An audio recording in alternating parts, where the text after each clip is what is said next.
네, 계속해서 관련 내용 전문가와 짚어보겠습니다. 봉영식 연세대 교수와 함께하겠습니다. 어서 오십시오. 안녕하십니까. 네. 자, 미국의 미사일 사용 제한을 좀 풀어달라라는 것은 사실 우크라이나가 그동안 계속해서 요구해 왔던 사항인데 미국이 반대해 왔거든요. 이번에 이거를 허용한 의미가 있을까요? 아무래도 그 트럼프 공화당 대선 후보가 지난 11월 5일 대선에서 압승을 거두면서 이제 1월 20일에 취임을 하게 됩니다. 근데 네. 취임 전부터 이미 러시아 측은 확인을 안 했지만 푸틴 대통령과 직접 통화를 하면서 더 이상 긴장을 고조하지 말아라 이런 네. 얘기를 했고 또 한편 선거 캠페인 동안은 내가 당선이 되면은 24시간 안에 우크라이나 전쟁을 종식시키겠다. 취임 전에도 평화를 가져다 줄 수 있다 이렇게 호언장담을 했습니다. 네. 그러니까 이제 세계는 트럼프 당선 이후에 결국에는 우크라이나 전쟁이 모종의 형태로서 정전이 될 것이라는 이제 관측이 이제 우세를 보이고 있기 때문에 네. 오히려 우크라이나 전쟁은 더 격화되고 있습니다. 시청자 여러분들께서는 이제 우리 경험을 기억하실 수가 있는데요. 한국 전쟁이 가장 치열했을 때는 정전 협정이 시작되고 나서입니다. 왜냐하면 이제 이 한국 전쟁이 언젠가는 끝날 테니까 네. 끝날 때 모든 걸 멈추는 순간까지도 한 채의 땅이라도 먼저 확보를 해야 되거든요. 네. 그래서 그만큼 전쟁이 격화되고 피해자도 속출했습니다. 그런 상황으로 지금 러시아와 우크라이나가 격돌을 하고 있는데 우크라이나 입장에서는 지금 자국 영토의 약 5분의 1을 이미 러시아에게 점령을 당했고 네. 도네츠크, 루가스크는 사실 주권 국가로서의 독립을 선언하고 러시아가 승인한 상태입니다. 네. 그것을 정전이 됐을 때 과연 돌려받을 수 있을 것인가?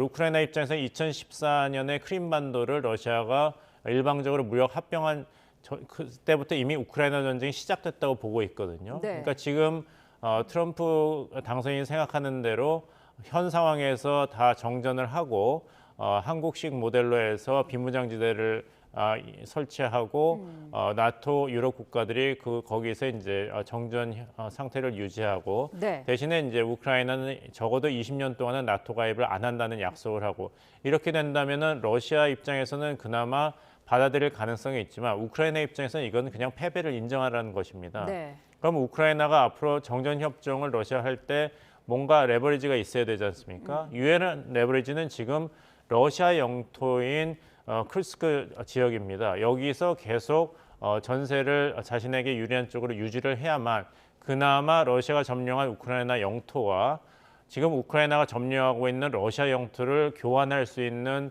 어떤 거래가 성립하게 되는데 네.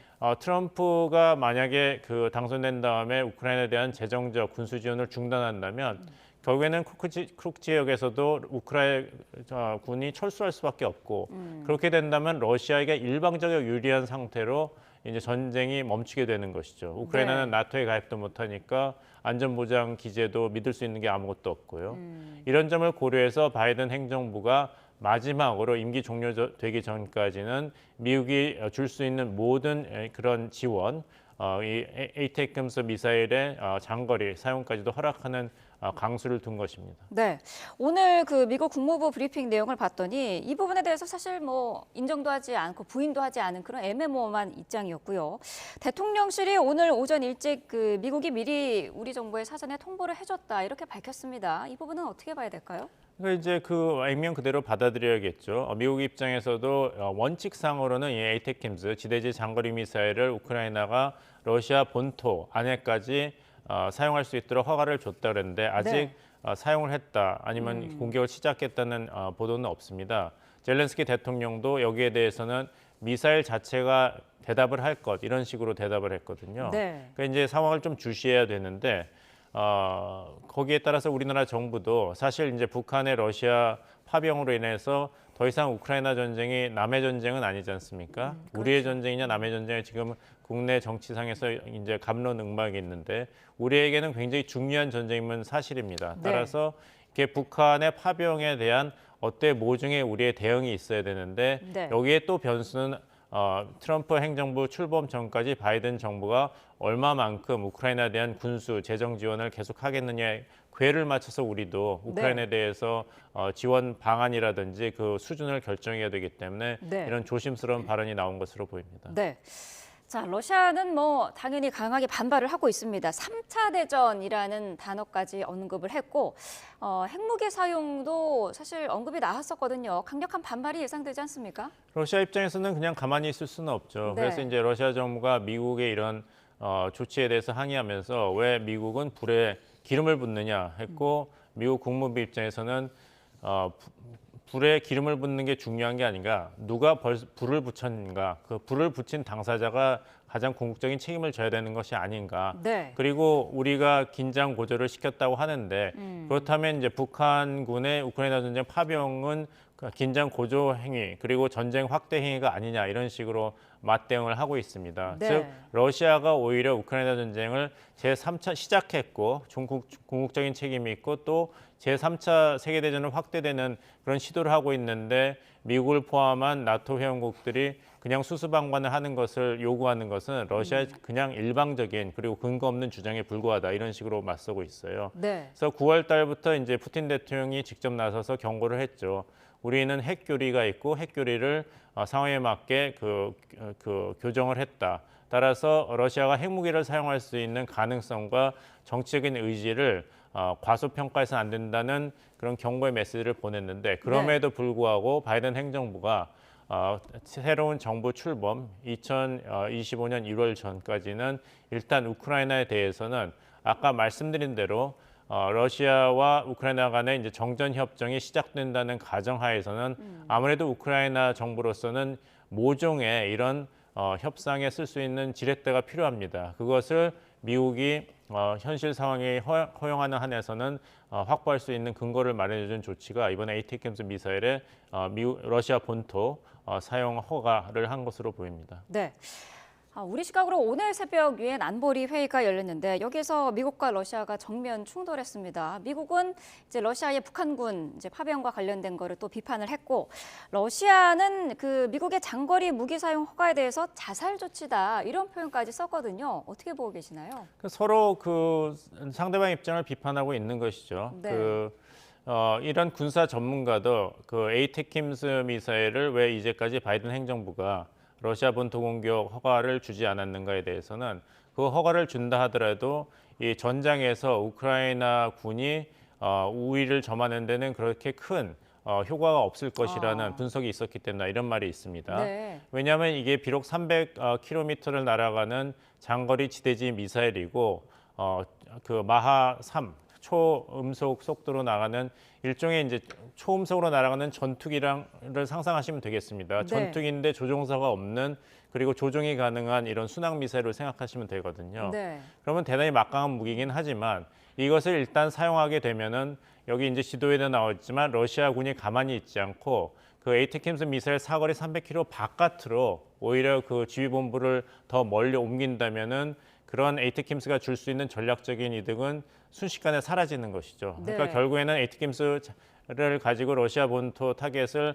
공격할 수 있는 권한을 미국이 준다 하더라도 네. 그 효과는 굉장히 제한적일 것이기 때문에 아하. 그 에이테킴스 러시아 본토 타겟 권한을 줌으로써 전쟁을 격화시키는 데는 이게 오히려 손해다. 네. 그런 판단이 이제까지는 바이든 행정부의 입장이었습니다.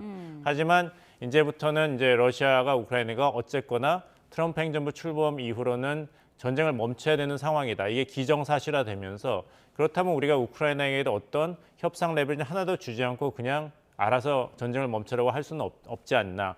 이런 이제 의견이 바이든 행정부에서 힘을 얻게 된 것이죠. 네. 근데 본다면은 이제 트럼프 주니어 같은 경우는 소셜 미디어에서 바이든 행정부가 이를 망치고 있다. 제3차 세계대전 위험을 우리 아버지가 대통령 취임하기 전에 함부로 위험 가능성을 올리고 있다 하는데 네. 역설적으로 이야기한다면 이렇게 제3차 세계대전으로 확대될 위험성이 높아지면 높아질수록 트럼프가 지향하는 러시아와 우크라이나 간의 조기 정전에 더 힘을 얻게 됩니다. 나토 회원국, 유럽에 있는 나토 회원국들도 정전에 대해서 이제까지 반대하거나 주저하는 입장을 보였다면 네. 제3차 세계대전 발발보다는 어떠한 형태라든지 러시아와 우크라이나가 더 이상 군상 긴장을 고조시키거나 직접 충돌을 멈추는 게 더 이득이니까요. 그러니까 역설적으로 말씀드린다면은 바이든 행정부의 이런 적극적인 우크라이나 지원이 네. 오히려 트럼프 당선인 입장에서는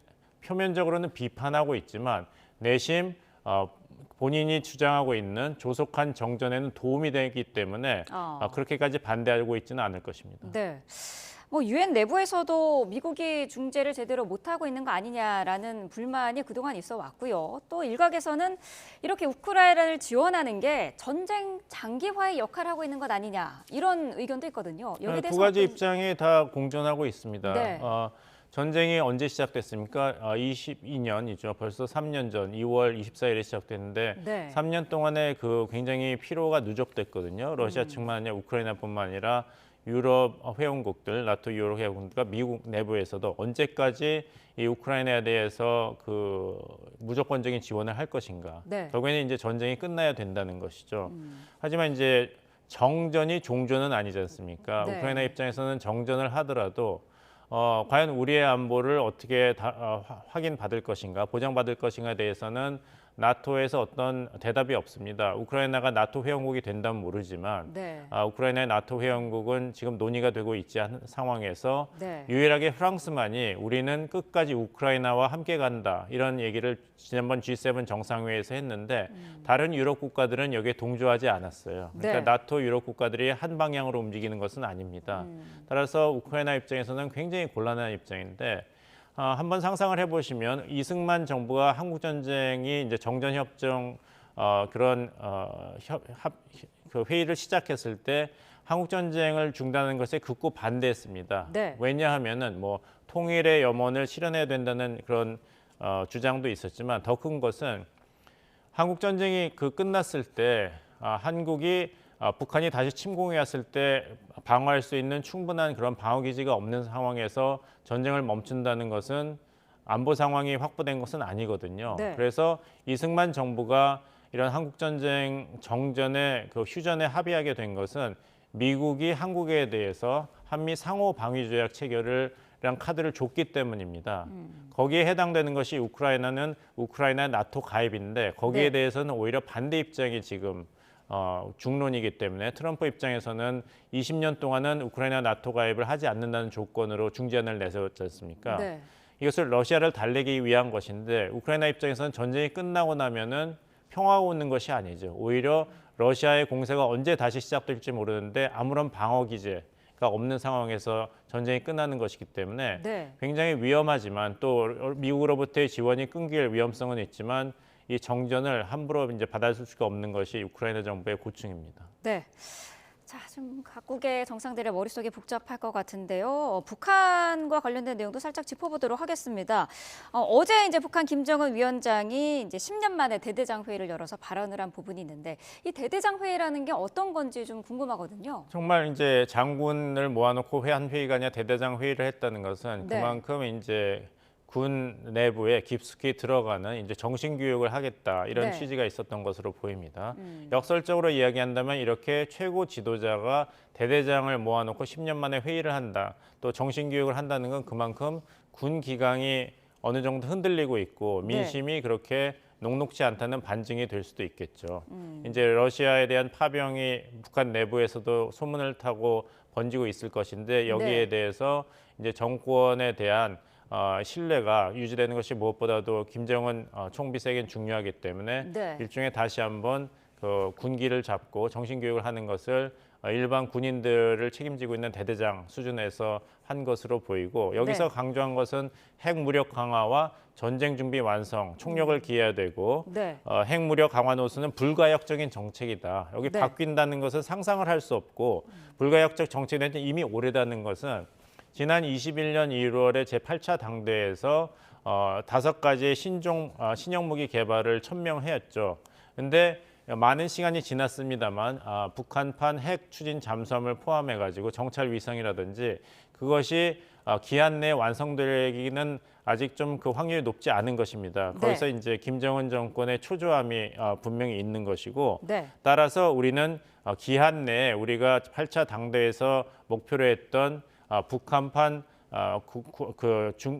국방 중기 계획을 필히 완성을 해야 된다. 이렇게 독려하는 그런 발언으로 이제 해석이 되고 네. 지금 상황은 미국의 전쟁 상인들로 인해 제3차 세계대전이 일어날 수 있는 위험한 지경이기 때문에 비록 지금 민심이 흔들리고 여러 가지 경제난으로 정권에 대한 불만이 있더라도 정권을 믿고 단결을 해야 된다. 이런 것을 다시 한번 강조하는 그런 것이 눈에 들어옵니다. 네.